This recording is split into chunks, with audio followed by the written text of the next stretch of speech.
To start using Avaya Spaces, you will first need to sign into your account. Please use the instructions provided by your administrator.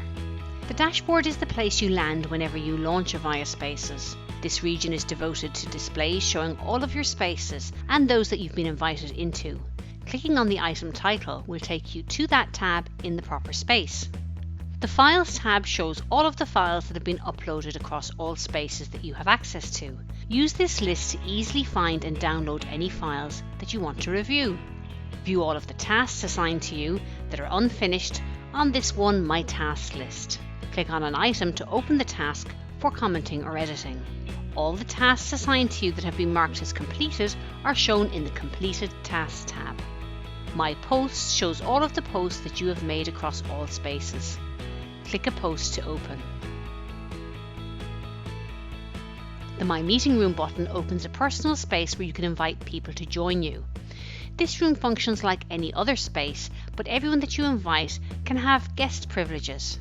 To set up another user as a member or an administrator, you should create a standard room. Click the Settings cog to open the video and audio settings. This menu allows you to set up the default behaviour of the program when launching a video conference.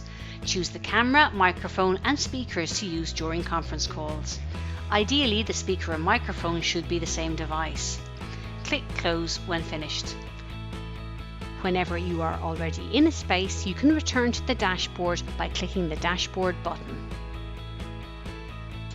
Click the New Space button to create a new hub for your next project team.